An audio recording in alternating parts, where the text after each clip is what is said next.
2024년 11월 29일 금요일입니다. 오늘 야고보서 강해 첫 번째 꼭지입니다. 오늘 주시는 말씀은 1장 1절에서 4절까지입니다. 먼저 말씀을 함께 봉독하십니다. 하나님과 주 예수 그리스도의 종 야고보는 흩어져 있는 12지파에게 문안하노라. 내 형제들아, 너희가 여러 가지 시험을 당하거든 온전히 기쁘게 여기라. 이는 너희 믿음의 시련이 인내를 만들어내는 줄 너희가 알미라. 인내를 온전히 이루라. 이는 너희로 온전하고 구비하여 조금도 부족함이 없게 하려 함이라. 야고보서를 기록한 분은 예수님의 동생 야고보 선생님입니다. 마태복음 13장 55절에 보면은요, 그 형제들은 야고보, 요셉, 시몬, 유다라 하지 않느냐, 그런 말씀이 있죠. 예수님의 형제 4명을 언급하고 있습니다. 예수님의 제자 가운데도 야고보라는 이름을 가진 분이 있었죠. 사도 요한의 형이기도 하죠. 근데 이분은 순교했습니다. 아주 일찍이 순교했습니다. 사도행전 12장 2절에 기록되어 있습니다. 헤롯 왕이 손을 들어 요한의 형제 야고보를 칼로 죽이니. 야고보서를 기록한 분은 예수님의 동생 야고보 선생님이었습니다.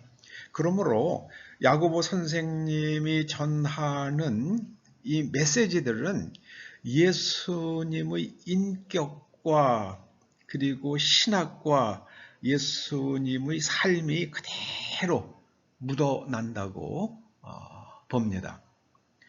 그래서 이 신약에 있는 서신서들 가운데에 제가 가장 저하고 컬러가 잘 맞는 말씀은 야고보서 같아요. 전 야고보서가 그렇게 좋더라고요. 여기 딱 오늘 말씀에 저는 온전함에 이르는 또 하나의 길, 온전함에 이르는 또 하나의 길, 이런 제목을 붙여봤습니다. 그 길의 이름은 인내를 온전히 이루라. 인내를 온전히 이루면 우리가 온전함에 이르게 된다. 이제 그 말씀입니다. 2절에 나오는 시험은 페이라스모스를 번역한 말인데요. 이거는 시련입니다. 그야말로 트라이얼. 우리말에서는 아주 사람이 고생하는 거죠. 그래서 사람이 뜻하지 않은 삶의 시련, 역사적 시련을 당하거든 그것을 기쁘게 여기라, 이렇게 말씀하십니다. 겉만 그런 게 아니라 정말 속으로도요. 이유는 그 시련으로 인해서 우리의 성품이 당당해지고 우리가 온전한 사람이 되기 때문이다, 이렇게 말씀하십니다. 3절에 보면은 시련이라고 나오는데요. 이 시련은 도케미온이라는 말을 번역한 거예요. 그런데 이거는 테스트라는 뜻이에요. 정말 그런지 안 그런지 테스트를 해보는 겁니다.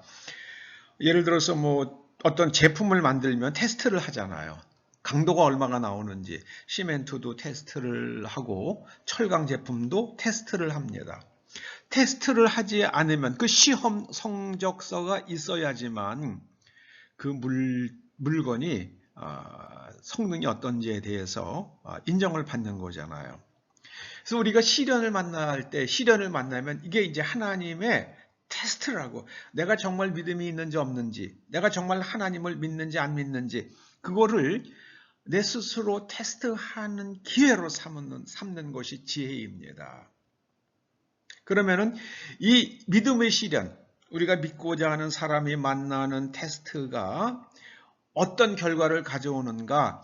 인내를 만들어낸다, 이렇게 말씀하십니다. 여기서 인내로 번역된 히포모네라는 말을 저는 그리스도인다운 당당한 성품, 당당한 성품, 그렇게 번역하고 싶어요.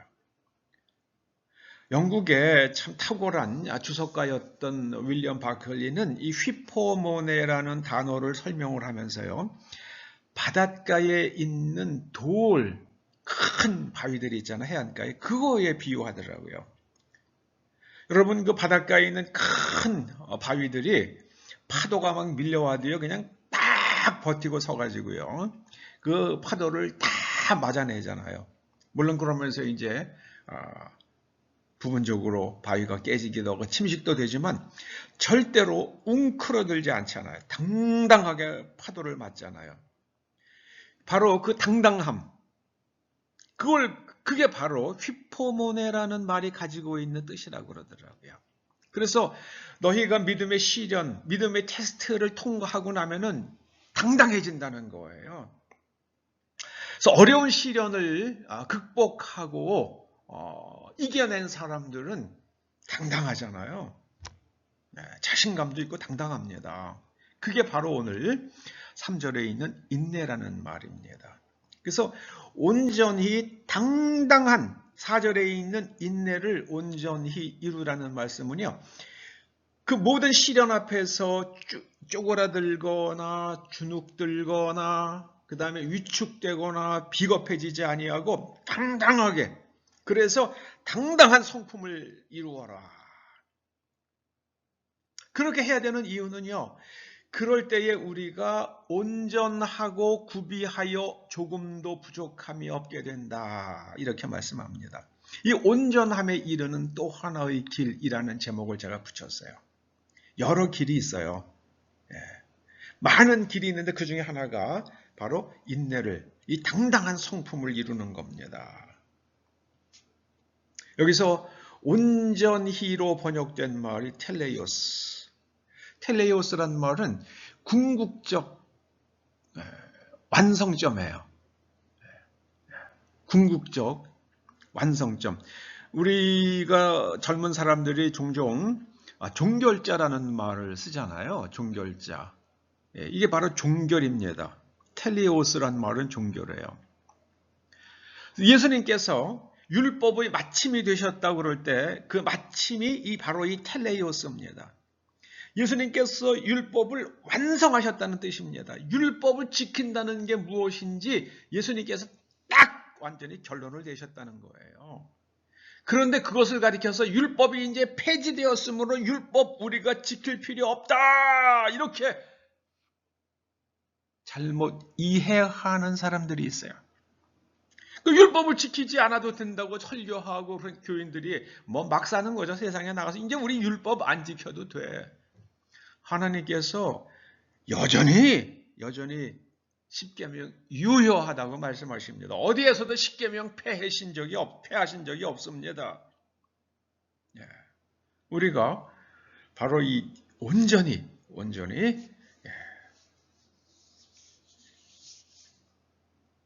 하나님의 우리가 하나님께서 인간에게 기대하시는 그 모습에 그런 끝까지 간 거예요. 그게 온전한 겁니다. 그리고 그렇게 하고 그 다음에 구비하여 모든 것을 다 갖춘 거예요. 어떤 사람은 뭐 다 괜찮은데 뭐 좀 사람이 좀 지성이 부족하다거나, 어떤 사람은 다 좋은데 뭐 성격이 좀 아주 못됐다거나 이러면 안 되잖아요. 모든 면에서 뭐 흔히들 육각형 인간이뇨 그러잖아요. 여러 가지 면에서 다 장성한, 그게 바로 구비한 거죠. 온전하고 구비하여 조금도 부족함이 없는 사람. 이게 바로 구원받은 사람의 모습이죠.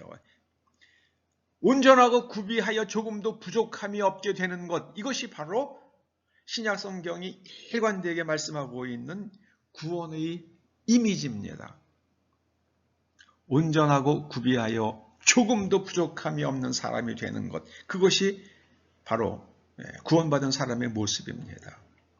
근데 이렇게 되려고 그러는데 우리 발목을 잡는 게 있죠. 사람이 막 뛰려고 하는데 발목에 쇠사슬이 있으면 못 뛰잖아요. 그 우리의 발목을 잡고 있는 게 뭡니까? 지난날의 죄예요.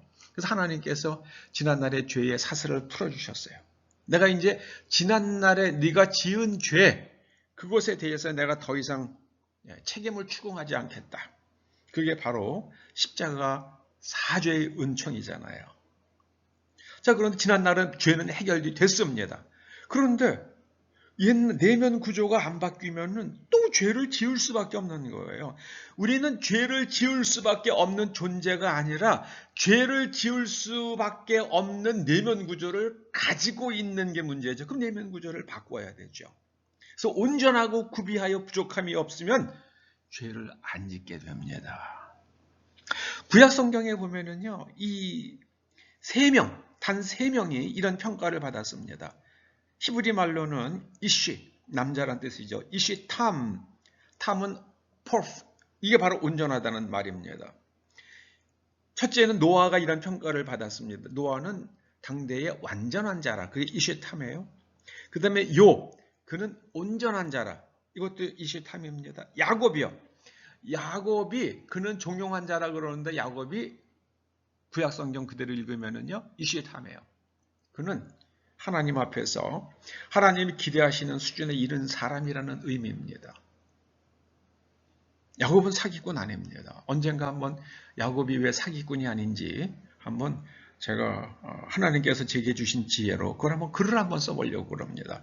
여러분, 온전하고 구비하여 조금도 부족함이 없으시기를 주의 이름으로 축원합니다. 우리가 시련과 또 시험을 겪을 때에 그것을 잘 이겨내고요, 당당한 성품이 되면은 우리가 온전하고 구비하여 부족함이 없는 당당한 성품을 갖게 됩니다. 그런 사람이 되어서 하나님 앞에 설 때에 우리가 참 착하고 충성된 종이라는 그런 하나님의 칭찬과 인정을 받을 수 있게 되기를 간절히 축원합니다. 그 모든 출발점은 예수 그리스도의 십자가 은총을 믿음으로부터 시작이 됩니다. 그것은 십자가의 은총으로 지난날의 죄를 사함받은 것은 그것은 이제는 출발점입니다. 온전함으로 이르기 위한 출발점입니다. 내면 구조를 바꾸고 삶의 방식을 바꾸어서, 그리고 우리가 성품이 온전하고 구비하여 조금도 부족함이 없어서 하나님께서 자랑스러워하시는 그런 사람들 되기를 주의 이름으로 축원합니다. 기도하시죠. 할렐루야. 아버지 하나님 감사합니다. 야고보서를 읽어가면서 하나님 복음의 비밀을 깊이 깨닫게 하여 주시옵소서. 예수님과 함께 생활하며 예수님을 통해서 하나님을 알아간 야고보 선생님의 증언을 깊이 생각하며 배우게 하여 주시옵소서. 예수님의 이름으로 기도드립니다. 아멘.